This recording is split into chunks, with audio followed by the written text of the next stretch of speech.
Adam Arbuck for the Devil's Puck Luck podcast. Not the start you want in round number 2 for the New Jersey Devils.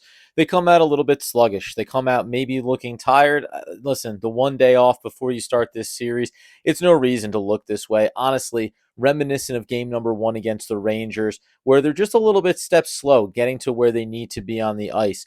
Other big difference here, we talked about how once the Devils made the switch over to Akira Schmid between the pipes, the team responded, closing down passing lanes, blocking shots, right? Finding their assignments, finding the open skater, and making sure that they can test what the opposition wants to do. Didn't see enough of that, especially on goal number 1 there, which obviously came through off that face-off. A lot of congestion, and the leading sequences to that, a careless neutral zone giveaway by the Devils, followed up by a bit of a, not panic, but just kind of trying to relieve the pressure, dump it down the far end of the ice, take the icing call. That's what sets up the face-off there. So, I'm not going to overreact to the start of this game for the Devils. They do look like a team that's playing on the back skate right now. Big difference as well. We mentioned the forechecking coming into this game. The Carolina Panthers, unlike the Rangers, do a much more consistent job of closing down the puck when you're trying to transition out of your own zone. So for the Devils, you need to be cleaner and crisper. And we've already seen a couple of these, especially late in that first period, trying to press, trying to find an opening, trying to maybe find an opportunity to get more than the one shot that they were capable of producing. And in doing so, you open yourself up to a little bit more risk. So need to just play a little bit smarter, play a little bit cleaner. I need to get my voice a little bit cleaner here with some of the hiccups. We'll be breaking this down throughout, probably throwing back and forth between myself and Danny, who are different locations tonight, building up a full scope of the Devils' Game 1 recap against the Hurricanes, down 2-0 coming out of the first. Obviously, showed a little bit more life there, a little bit more assertiveness in the offensive third. See if they can build off of that. And really, as the start of this series gets underway, bad beginning here in the first 20. Let's see if the Devils can start to get things back to even footing, regardless of how it looks at the final score. Do we feel like the Devils are building themselves into this series? Don't want to have 2 games of sluggish play before they're ready to engage.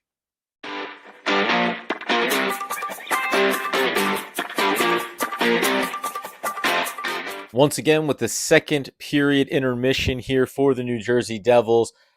Unlucky there at the start of that second period. The helmet rule once again for Siegenthaler. They had the penalty left to kill. Obviously, the Devils there trying to shut down the Carolina Hurricanes. All of a sudden, moments into it, down 3-0. They make the switch to VTech. Again, this feels like from Ruff, just a move to try to inspire the guys, right? Get a little bit of better play here. Dan and I will be talking about the comparison between Schmid and Vanacek as far as goaltenders and what we feel like going forward for this team throughout these playoffs and beyond is going to look like between the pipes. But that being the case, after the first 6 minutes of the second period, the Devils do come to life. They do start showing that energy. They do show that burst, and you get the first goal here, this one coming off the stick of Bastian. Puck coming through blue line to blue line. Miles Wood pushes it along, and then just a great job of execution there by Bastian. Fends off the defenseman, pulls it across left to right, and then just elevates and puts it there top shelf. Honestly, over the course of that second period, listen, just one shot coming out of the first, 7 there in the second, but a lot of rebound opportunities for the Devils in the offensive zone. Haven't seen just sometimes the luck of the bounce, right? Puck luck, as we talk about on the Devils Puck Luck podcast, just not having someone there to get their stick on it. It feels like the Devils earned this being a 1-goal deficit going to the third period. Instead, it'll remain 3-1, and you can't get out of this second period without talking about Marino. He has now saved 3 goals, maybe? Really doing the work, being in the right position, blocking shots, putting his body between the Canes and the goal. And listen, I said this coming out of the first period. I'll say it again going into the third. This really has to be about, for the Devils, just making sure you don't leave game 1 feeling like you did coming out of game 1 against the Rangers. Now, that's not to say that I don't want to see a high level of pressure here in the third period, finding ways to hopefully get Jack Hughes going here.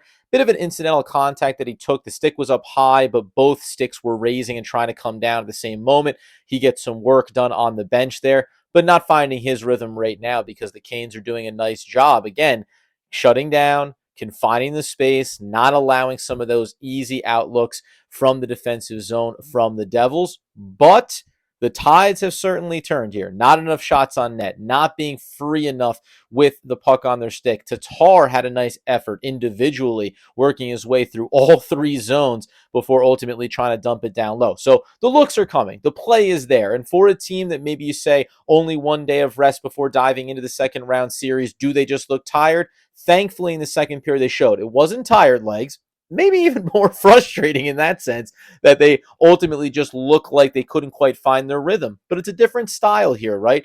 Canes are a better defensive team than the Rangers. We know how good they are when they have the lead. They can go ahead and hunker themselves down. So the fact that the Devils were able to get them to open up a little bit defensively, find some opportunities, is a good thing.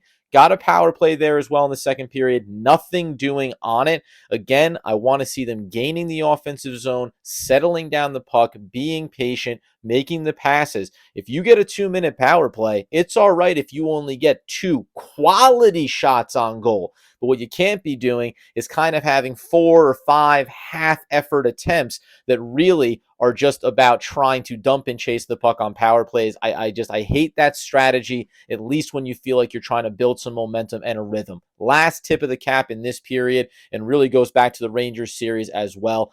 Mikey McLeod is just playing absolutely phenomenal hockey right now. I'm going to go against what I just said because there's been some moments for him where he's dumped that puck from the neutral zone and then used his elusiveness, used his speed to go ahead and chase on his own and then try to occupy that offensive zone, work the board, cycle it back, and try to give themselves some offensive possessions there. So some really nice individual efforts defensively and offensively. Certainly a better second period from this team. Got to try to get it together here. Expect high pressure to start the third, looking for that second goal to make this a very nerve-wracking third period for the Canes. We'll see you on the other side of the final 20.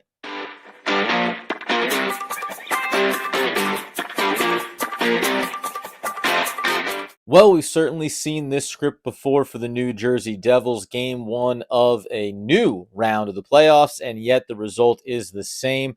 Third period was positive for every single portion of it, except for when the Devils could not get the puck across the line and in turn afforded an odd man rush that resulted in a Canes goal, extending the lead back to 3 at 4-1. An empty netter also goes through late, coming to you in the late stages of the third period, knowing that this one is fully out of reach. Obviously, that goal that really kind of separated this game in the third period when the Devils were building pressure came off a Jesper Bratt turnover in the offensive zone, just got out physical on the boards. It starts with him, but then on the back end of it, boy, you have the puck in behind the net. You have one player down low to the left. Two players go to the puck and to the man behind the net. It leaves a wide open shot from the point. Yes, we can talk about how VTech 1v1 on that shot needs to make that glove size save, but it was just a frenetic, panicked kind of moment there for the Devils after all of that building pressure. Now, the positives we can take away are that the Devils had just one shot in the first period and then over the next 40 minutes really flipped that stat line. But we know that the Canes are a team that once they have the lead, they're going to hunker down. They're going to play solid defense. They're going to be disruptive. They're going to be frustrating for you. And then they're going to look for their spots to counter and try to get that next goal that really puts the game out of reach.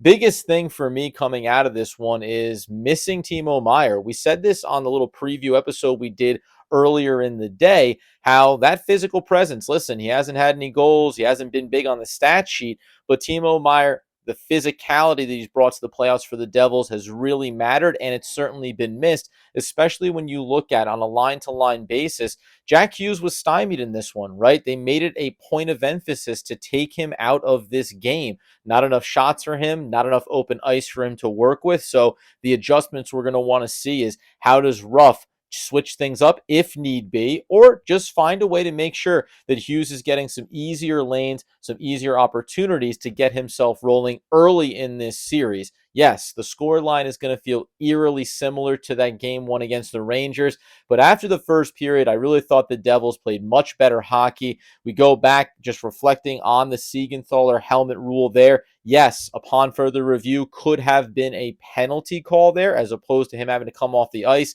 So this could have been a 2-1 game going to the third. Certainly could have been a different complexion. But it is what it is, right? I don't feel the same way that I did coming out of game one against the Rangers. It is still going to be a 1-0 deficit here against the Canes. One more road game before they'll get back home to the Rock on Friday night. Plenty to clean up. We'll talk about Akira Schmid. Danny and I think, are going to be in agreement on him getting right back between the pipes and just getting the team to play better, sound defense in front of him. Are there going to be any other changes or adjustments that the Devils will make? And what will be the status of Timo Meier ahead of that Friday night tilt? So we'll break this all down ahead of that matchup. Devils go down. It's not unfamiliar territory in these playoffs for this young team. Hopefully, we see the same resolve and bounce back. We'll dive deeper in on the stats, the things we liked, the areas that we knew the Canes would be successful, and how the Devils just really, quite frankly, I said this over on Twitter, on the doorstep is going to haunt me in my dreams all the way until Friday night when the Devils get back out on the ice, because there were so many looks, so many loose pucks there, a couple of nice little long rebounds, bouncing pucks there that the Devils just couldn't get home, right? So you can look at this and say this could have been a 2-1 game going to the third and maybe 2-2 along the way, maybe even 3-2 after the third goal from the Canes. No matter how you slice it, you want to see this team get home on these, because once they get a lead, not unlike the Canes, when the Devils can play with that lead, you know how it starts to open things up, gets the other team taking a few more chances, a little bit more risky play, and that can result in those odd man rushes, that open ice for Jack Hughes, for Nico Hischier, for McLeod, who's been so good, as I mentioned before. A lot to still unpack here, obviously, from this game one, and plenty to look forward to across the series. At the Devils Puck Luck Podcast on YouTube, at Danny the Face on Twitter, at Adam Armbrecht on Twitter, at Devils Puck Luck on Instagram, and at NJ Devils PL on Twitter. Think I got them all covered. Break it down with us along the way. Devils looking for that bounce back performance come Friday night.